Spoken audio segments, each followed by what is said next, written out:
অবশেষে স্বপ্নপূরণ হতে চলেছে রাজ্যের প্রান্তিক জেলা পুরুলিয়াবাসীর। পুরুলিয়া শহর থেকে মাত্র 10 কিমি দূরে ছড়রাতে তৈরি হতে চলেছে অত্যাধুনিক বিমানবন্দর। দ্বিতীয় বিশ্বযুদ্ধের সময় জরুরি পরিস্থিতিতে বিমান ওঠানামার জন্য পুরুলিয়া মফস্বল থানার ছড়রাতে এয়ারস্ট্রিপ তৈরি করেছিল ব্রিটিশরা।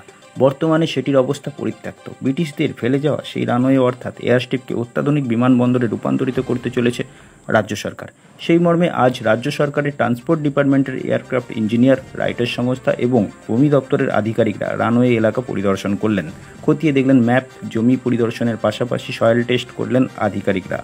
এবার বিমানবন্দর তৈরির ডিপিআর তৈরি করে সেই রিপোর্ট পাঠানো হবে রাজ্য সরকারের কাছে। পুরুলিয়ায় বিমানবন্দর তৈরি হলে যোগাযোগের ক্ষেত্রে যুগান্তকারী অগ্রগতি ঘটবে বলে মনে করছে জেলাবাসী। সূত্রের খবর, বিমানবন্দরটি 1722 মিটার দৈর্ঘ্য ও 350 মিটার প্রস্থযুক্ত হবে। এখানে বিমানবন্দর তৈরি হলে যাতায়াতের সুবিধা যেমন বাড়বে, তেমনই অর্থসামাজিক ক্ষেত্রেও উন্নতি হতে পারে বলে মত বিভিন্ন মহলের।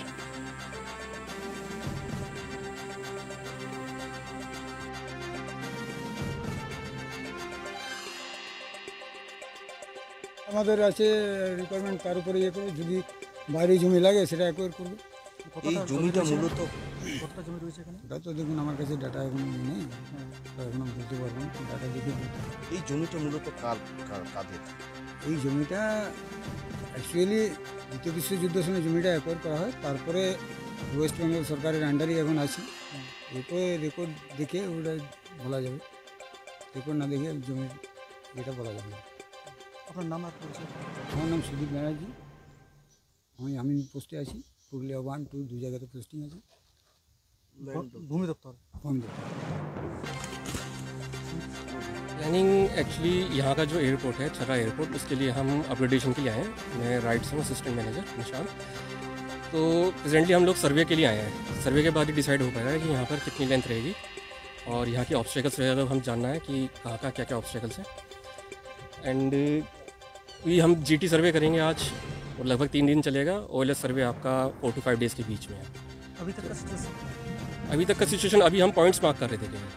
पॉइंट्स का मार्क करने के बाद सर्वे स्टार्ट होगा, फिर उसके बाद जो रिजल्ट आएगा उसके बाद से फिर हम प्रॉपर्ली रिपोर्ट दे पाएंगे गवर्नमेंट को। निशांत वार्षिक राइट से। আমরা এখানটাতে একটা সার্ভে এখন শুরু হবে। এটা বেসিক্যালি সার্ভে আজকে থেকে শুরু হয়ে গেল।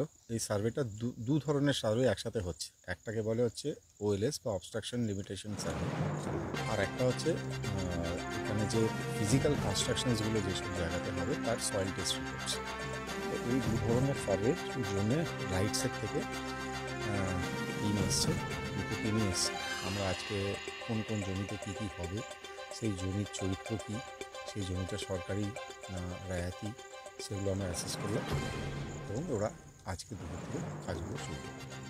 এই যে জমি, এটা কোন কোন দপ্তরে রয়েছে?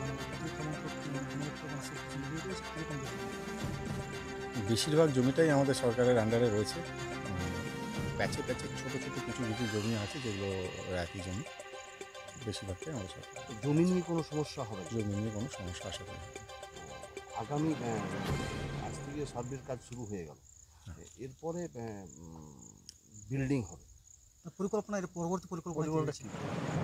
পরবর্তী পরিকল্পনা, এরা সার্ভে রিপোর্টটা দেওয়ার পরে এটার বেসিসে একটা ডিপিআর হবে, ডিটেল প্রজেক্ট রিপোর্ট হবে। ডিটেল প্রজেক্ট রিপোর্টটা গভর্নমেন্টের থেকে অ্যাপ্রুভ হয়ে যাওয়ার পরে তারপরে রাইটস এটার ফার্দার এক্সপ্যানশনের কাজ শুরু করবে। মানে এইটাকে একটা সম্পূর্ণ এয়ারপোর্ট হিসেবে পরিণত করতে যা যা জিনিস দরকার সেগুলো রাইটস তৈরি করবে। তারপরে এটার একটা বিমান মন্ত্রক, কেন্দ্রীয় সরকারের আন্ডারে, সিভিল এভিয়েশন মিনিস্ট্রির আন্ডারে একটা ডিজিসিএ বলে একটা রেগুলেটরি ডিপার্টমেন্ট আছে, তাদের কাছ থেকে এটা লাইসেন্স গ্রহণ করতে হবে।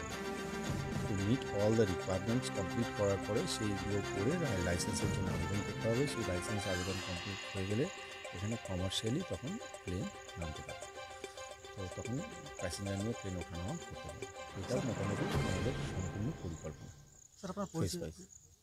আমি Manas Goswami, aircraft engineer from transport department, government of West Bengal.